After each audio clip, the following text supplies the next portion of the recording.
गलती से शालिनी ने उठा लिया बलराम का फोन और शालिनी को पता चली परशुराम की असली सच्चाई कि शिव प्रसाद देशमुख यानी एसपीडी और कोई नहीं बल्कि परशुराम है। वही परशुराम जो कि बार बार शालिनी और उसके परिवार वालों को बचा रहा है। वही परशुराम जो कि करण कुलकर्णी से देशमुख परिवार के लिए रहा है। वही परशुराम जिसने चिंटू की जिंदगी बचाई। और जब ये सारी बातें शालिनी को पता लगी तो मानो शालिनी के तो पाँव तले जमीन ही खिसक गई। पिछले 11 साल से वो जिस इंसान के साथ में रह रही थी वो इंसान नहीं बल्कि एक बहरूपिया है। शिव प्रसाद देशमुख तो कोई है ही नहीं, असली में तो ये परशुराम है, यानी the undercover agent Parashuram, जिसके नाम से अंडरवर्ल्ड थर थर कांपता है। और फिर शालिनी ने कुछ ऐसा किया जो जानकर आप भी दंग रह जाओगे। तो आखिर ये पूरी कहानी क्या है, आइए जानते हैं आज के एपिसोड में। तो बिना किसी वक्त गवाए चलिए मिस्टर एंड मिसेस परशुराम के लेटेस्ट एपिसोड का रीकैप शुरू करते हैं। कहानी की शुरुआत होती है परशुराम से, जो कि अपनी गन निकाल लेता है और करण कुलकर्णी के गुंडे को डराते हुए कहता है कि देख ले, मुझे 1 सेकंड नहीं लगेगा गोली चलाने में और मेरे पास तो स्पेशल ऑर्डर्स भी है, इसीलिए मैं किसी को भी जान से मार सकता। लेकिन अगर तूने सच्चाई बता दी और अपना स्टेटमेंट रिकॉर्ड करवा दिया तो हो सकता है कि तू जेल से निकलने के बाद अपनी बची कुछ जिंदगी जी पाए। लेकिन अगर गोली खा ली तो यही कहीं तेरा काम तमाम हो जाएगा। और रही बात तेरे बॉस की ना, तो वो आज नहीं तो कल पकड़ा जाएगा। उसके कारण अपनी जिंदगी बर्बाद मत कर। 1 2 3 तक गिनूंगा, उसके बाद तेरा काम तमाम। लेकिन 3 तक गिनने से पहले ही वो आदमी कह देता है कि करण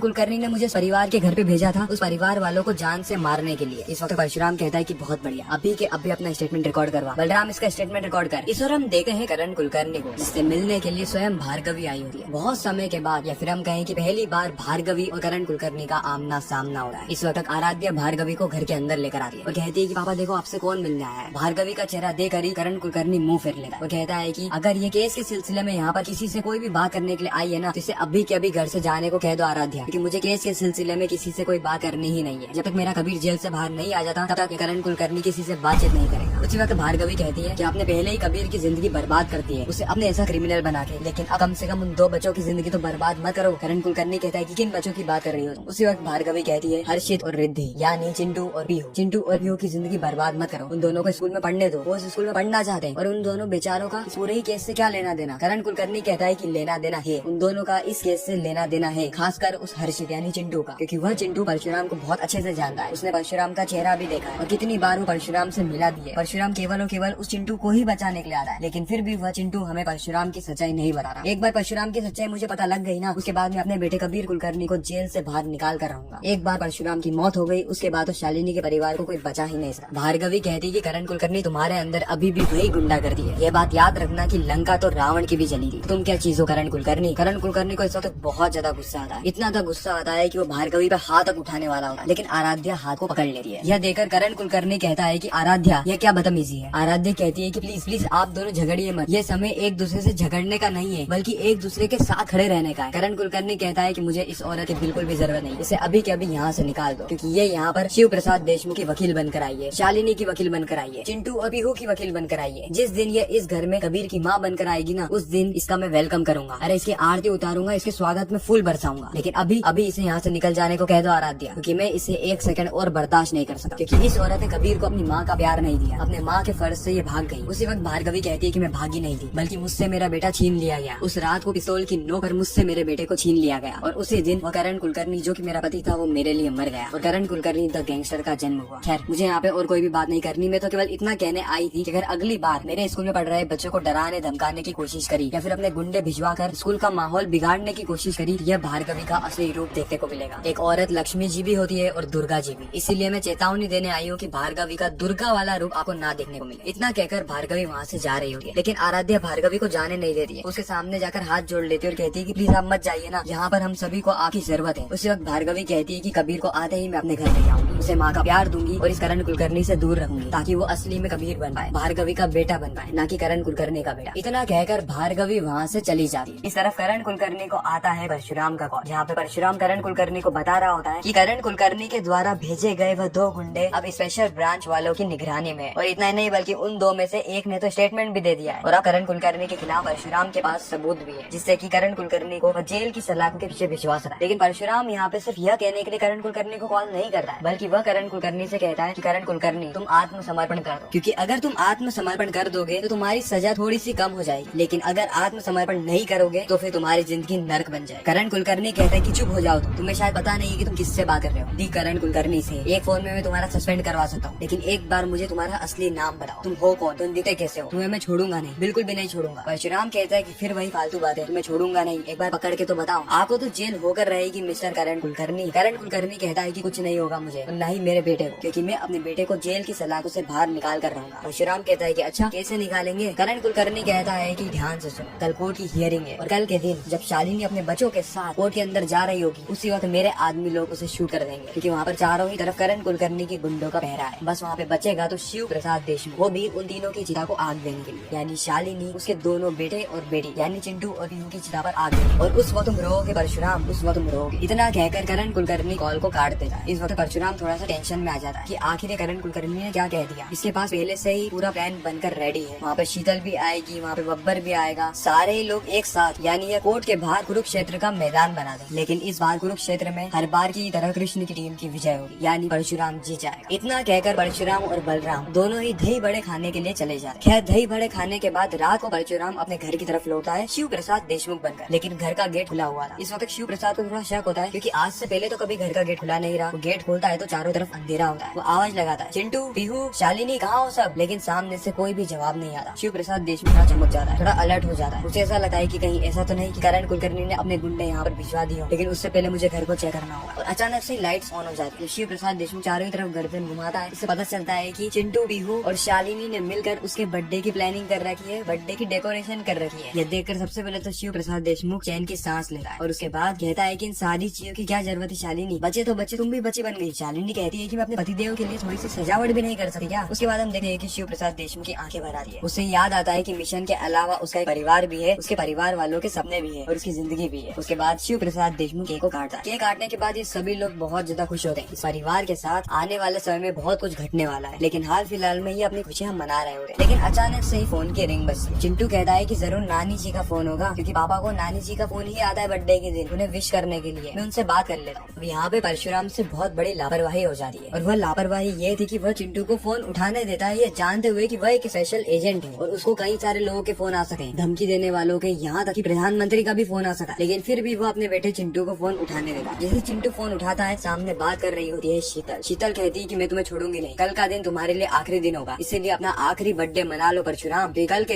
दिन तुम्हारा खात्मा होगा, मैं तुम्हें शूट कर दूंगी, तुम्हारी जान जाने वाली है कल के दिन। ये सारी बातें सुन के चिंटू हका बका रह जाता है। उसके पाँव तले जमीन खिसक जाती है। अरे उसके मुंह से तक शब्द तक नहीं निकल रहा होता है। उसके वक्त शालिनी कहती है क्या हुआ चिंटू, फोन लेके खड़ा क्यों है, सामने वाला कोई बात कर रहा होगा ना। और यह बात शीतल सुन लेती है। शीतल को समझ में आ जाता है कि जो फोन है वो परशुराम के पास नहीं बल्कि उसके बेटे यानी चिंटू के पास है, इसलिए शीतल तुरंत कॉल को काट देती है। चिंटू कहता है कि पा तुम हमारे साथ ही रहना। पा ये बात सुन के तो परशुराम भी घबरा जाता है। उसे समझ में आ जाता है कि शायद किसी ने धमकी भरा कॉल किया। चिंटू बताता है कि उसको फीमेल की वॉइस आ रही थी। शालिनी कहती फीमेल की वॉइस, कौन होगा फीमेल की वॉइस में जो धमकी दे रहा है, कहीं वो आराध्य तो नहीं ना। लेकिन शिव प्रसाद देशमुख SPD उर्फ परशुराम को समझ में आ गया था कि वह औरत और कोई नहीं बल्कि शीतल है, शीतल। और अब इस शीतल को सबक सिखाना होगा। खैर अगले दिन शिव प्रसाद देशमुख अपने पूरे परिवार के साथ एक रेस्टोरेंट के लिए निकल जाता है और इसी के साथ ये खूबसूरत एपिसोड यहीं पे समाप्त होता है। आपको ये रिकैप कैसा लगा कमेंट सेक्शन में जरूर बताना। बाकी मैं मिलता हूँ आप सभी से किसी नेक्स्ट इंटरेस्टिंग वीडियो में, जब तक के लिए गुड बाय।